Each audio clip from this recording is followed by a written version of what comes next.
എന്നെ അറിയാമോ? ഞാനാണ് വൃക്ക. ഞാനാണ് നിങ്ങളുടെ ശരീരത്തിൽ നിന്ന് മാലിന്യങ്ങളെ അരിച്ചു പുറന്തള്ളുന്നത്. എനിക്കൊരുപാട് പറയാനുണ്ട്. നിങ്ങളുടെ ഉള്ളിലിരുന്നാണ് ഞാൻ സംസാരിക്കുന്നത്. വയറിന്റെ പിൻഭാഗത്ത് കശേരുക്കളുടെ മുന്നിൽ 2 വശത്താണ് ഞങ്ങൾ 2 വൃക്കകളുടെ താമസം. നിങ്ങൾക്കറിയാമോ, 140 ഗ്രാം തൂക്കമുണ്ട് എനിക്ക്. ഏകദേശം 11 സെന്റിമീറ്റർ മുതൽ 12 സെന്റിമീറ്റർ വരെ നീളവും 4.5 സെന്റിമീറ്റർ വീതിയുമുണ്ട് എനിക്ക്. ഒരു ദിവസം ഞങ്ങൾ 1400 ലിറ്റർ രക്തം ശുദ്ധീകരിക്കുന്നുണ്ട്. അതായത് 350 തവണ രക്തത്തിലെ മാലിന്യങ്ങൾ അരിച്ചെടുക്കുന്നു. ശരീരത്തിലെ ജലാംശം ആവശ്യത്തിനനുസരിച്ച് ക്രമപ്പെടുത്തുന്നു. രക്തസമ്മർദ്ദം നിയന്ത്രിക്കുന്നു. ശുദ്ധ രക്താണുക്കൾ നിർമ്മിക്കുന്നു. വലിയ അത്ഭുതങ്ങൾ നിറഞ്ഞ ശരീരത്തിനുടമകളാണ് നിങ്ങൾ ഓരോരുത്തരും. അതിൽപ്പെട്ട വലിയൊരു അത്ഭുതമാണ് ഈ ഞാനും.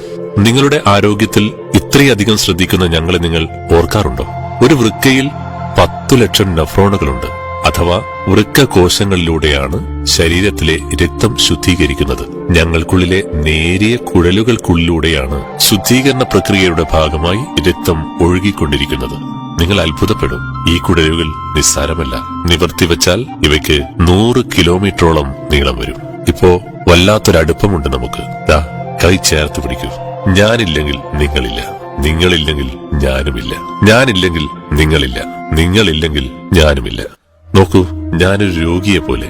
ഞാൻ നിങ്ങളുടെ ആരോഗ്യം കാക്കുന്നതിൽ പരാജയപ്പെടുകയാണോ? എന്ത് ചുറുചുറുക്കായിരുന്നു എനിക്ക്. പേടിയാവുന്നുണ്ട്. 2 തരത്തിലാണ് ഞങ്ങൾ രോഗിയാവുന്നത്. വിഷാംശം ഉള്ളിലെത്തുക, പരിക്ക് സംഭവിക്കുക, ശാരീരിക രോഗഘട്ടങ്ങൾ എന്നിവ കാരണമായി ഞങ്ങൾ തളർന്നു പോവാം. എന്നാൽ ഇതിന് മതിയായ ചികിത്സ ലഭിക്കുമ്പോൾ ഞാൻ പൂർവ്വസ്ഥിതിയിലാവും. എന്നാൽ കൂടിയ രക്തസമ്മർദ്ദം, പ്രമേഹം, അണുബാധ, കൂടിയ ഡോസിലുള്ള മരുന്നുകളുടെ അമിത ഉപയോഗം, കിഡ്നിയിലെ കല്ലുകൾ, പ്രോസ്റ്റേറ്റ് ഗ്രന്ഥിയുടെ വീക്കം എന്നിവ കാരണമായി കാലക്രമേണ ഞാൻ തിരിച്ചു കിട്ടാത്ത വിധം രോഗിയാവാം. അതെന്നെ മരണത്തിലേക്ക് നയിച്ചേക്കാം. ഒരു കാര്യം പറയട്ടെ, അങ്ങനെയെങ്കിൽ എന്റെ മരണത്തിൽ നിങ്ങൾക്കും പങ്കുണ്ട്.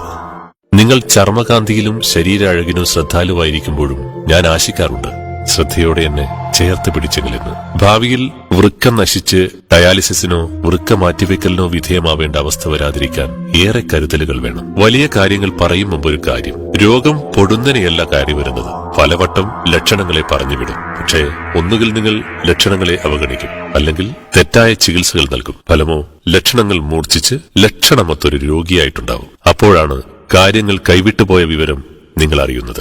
അതുകൊണ്ട് ലക്ഷണങ്ങളെ അവഗണിക്കരുത്. കാലിനും മുഖത്തുമുള്ള നീര്, മൂത്രത്തിലെ അളവ് കുറയുക, രക്തസമ്മർദ്ദം കൂടുക, അമിതമായ ക്ഷീണം, നടുവുവേദന, മൂത്രത്തിലെ പത, വിശപ്പില്ലായ്മ, തലവേദന, ഛർദി, ഓക്കാനം, ചൊറിച്ചൽ, ഇങ്ങനെ ലക്ഷണങ്ങൾ ധാരാളമുണ്ട്. ലക്ഷണങ്ങൾ മാത്രമാണെങ്കിലും അവഗണിക്കരുത്. നമ്മുടെ ശരീരം രോഗിയാവും മുമ്പ് നമുക്ക് തരുന്ന മുന്നറിയിപ്പാണ് ലക്ഷണങ്ങൾ. ഞാൻ പറയട്ടെ നിങ്ങളുടെ ഉള്ളിൽ എന്താണെന്ന്. രോഗാവസ്ഥയിൽ എത്താതിരിക്കാൻ എന്തുണ്ട് പരിഹാരമെന്നല്ലേ? നമുക്ക് നോക്കാം. അന്വേഷിക്കുന്നവർക്ക് മുമ്പിലാണ് വഴി തെളിയുക. നമുക്ക് ചില മുൻകരുതലുകൾ വേണം. ഓർമ്മിക്കണേ, അനാസ്ഥ എന്നത് ഞാൻ അനാഥമാകാനുള്ള വഴിയാണ്. ഒരു ദിവസം ചുരുങ്ങിയത് 2.5 ലിറ്റർ വെള്ളം കുടിക്കുക. അതിൽ 1.5 ലിറ്റർ മൂത്രമായി പുറത്തു പോകും. പ്രമേഹം, രക്തസമ്മർദ്ദം എന്നിവ നിയന്ത്രണ വിധേയമാവണം. ശരീരഭാരം ആനുപാതികമായി ക്രമീകരിക്കണം. അമിത ഉപ്പും കൊഴുപ്പും ഒഴിവാക്കണം. 2.5 മണിക്കൂറെങ്കിലും വ്യായാമം ചെയ്യണം. പുകവലിയും മദ്യപാനവും കാരണം ഞാൻ രോഗിയാവാറുണ്ട്. വണ്ടിയിൽ പോലും നിങ്ങൾ ശുദ്ധമായ ഇന്ധനമേ ഒഴിക്കൂ. പക്ഷേ ഉള്ളിലൊഴിക്കുന്നതും കഴിക്കുന്നതും എന്നെയും എന്നെപ്പോലെ മറ്റാന്തരിക അവയവങ്ങളെയും തകർക്കുന്നതാണ്. ദയവായി കേൾക്കൂ. വിദഗ്ധരുടെ നിർദ്ദേശമില്ലാതെ വേദന സംഹാരികൾ വാങ്ങിക്കഴിക്കരുത്. തെറ്റായ ചികിത്സ വഴി നിങ്ങളും കുടുംബവും പരിഹാരമില്ലാത്ത അപകടത്തിലാവും ചെന്നുപെടുക. വൃക്കരോഗികളിൽ 44% പ്രമേഹ രോഗികളാണ്. നല്ല ശ്രദ്ധയുണ്ടാവണേ. എനിക്ക് നിങ്ങളോടൊത്ത് ഏറെ ജീവിക്കണമെന്ന് അതിയായ ആഗ്രഹമുണ്ട്. GFR എന്ന് കേട്ടിട്ടുണ്ടോ? ഞങ്ങൾ വൃക്കകളുടെ പ്രവർത്തനം ശരിയായ നിലയിലാണോ എന്നറിയാനുള്ള പരിശോധനയാണ് GFR പരിശോധനയിലൂടെ എന്റെ പ്രവർത്തനങ്ങൾ എത്രത്തോളം ഉണ്ടെന്ന് നിങ്ങൾക്കറിയാൻ കഴിയും.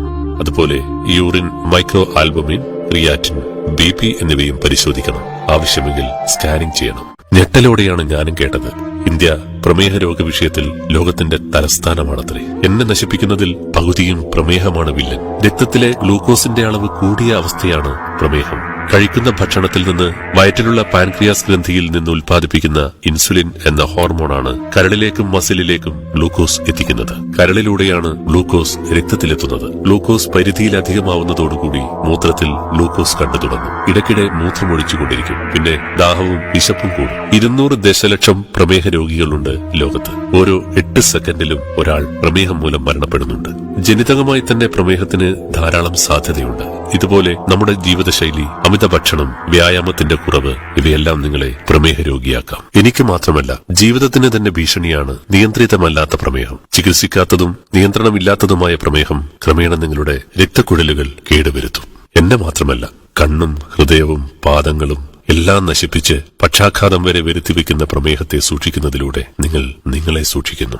ചില ആളുകൾ വേദന കൊണ്ട് പുളയുന്നത് കാണാം. വൃക്കയിൽ കല്ലാണ് കാരണം. എങ്ങനെയാണ് എന്നിൽ കല്ല് രൂപപ്പെടുന്നത് എന്നറിയാമോ? മൂത്രത്തിന്റെ അളവ് കുറയുമ്പോഴും യൂറിക് ആസിഡ്, മൂത്രത്തിൽ ഓക്സലേറ്റ്, കാൽസ്യം എന്നിവ ക്രമാതീതമായി വർദ്ധിക്കുമ്പോഴും എന്നിൽ കല്ലുകൾ രൂപപ്പെടാറുണ്ട്. നല്ലപോലെ വെള്ളം കുടിക്കണേ. വെള്ളത്തിന്റെ കുറവും വലിയൊരു കാരണമാണ്. ലക്ഷണങ്ങൾ പ്രകടിപ്പിക്കാതെയും കല്ല് കണ്ടേക്കാമെങ്കിലും ഇനി പറയുന്ന ലക്ഷണങ്ങൾ മിക്കവാറും കണ്ടേക്കാം.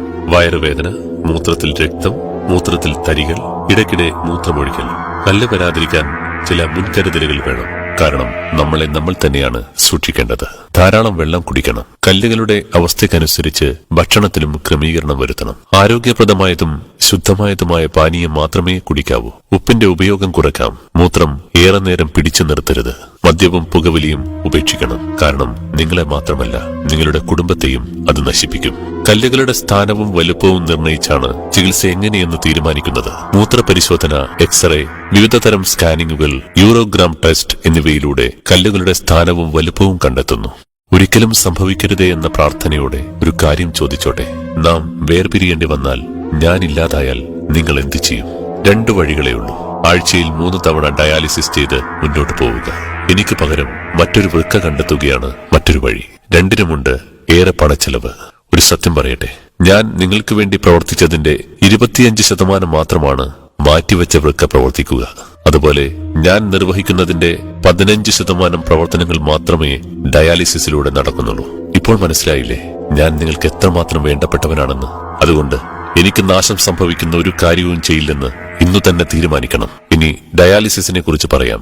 2 തരം ഡയാലിസിസ് ഉണ്ട്. ഒന്ന് ഹീമോ ഡയാലിസിസ്, രണ്ടാമത്തേത് പെരിറ്റോണിയൽ ഡയാലിസിസ്. ഡയാലിസിസ് സെന്ററുകളിൽ ഡയാലിസിസ് മെഷീൻ കണ്ടിട്ടില്ലേ? ശരീരത്തിലെ രക്തം ഈ മെഷീൻ വഴി കടത്തിവിട്ട് മാലിന്യങ്ങൾ നീക്കം ചെയ്യുന്നു. അഥവാ ഞാൻ എടുക്കേണ്ട പണി മെഷീൻ ചെയ്യുന്നു. ആഴ്ചയിൽ 3-4 തവണ ഡയാലിസിസ് ചെയ്യണം. ഇതിനാണ് ഹീമോ ഡയാലിസിസ് എന്ന് പറയുക. ഓരോ ഡയാലിസിസിനും 3 മുതൽ 5 മണിക്കൂർ വരെ സമയം ആവശ്യമാണ്. ഹീമോ ഡയാലിസിസിന്റെ അതേ തിയറി തന്നെയാണ് പെരിറ്റോണിയൽ ഡയാലിസിസിലും പ്രവർത്തിക്കുന്നത്. എന്നാൽ ഹീമോ ഡയാലിസിസിൽ നിന്ന് വ്യത്യസ്തമായി രക്തം ശരീരത്തിനുള്ളിൽ വെച്ച് തന്നെയാണ് ശുദ്ധീകരിക്കുന്നത്.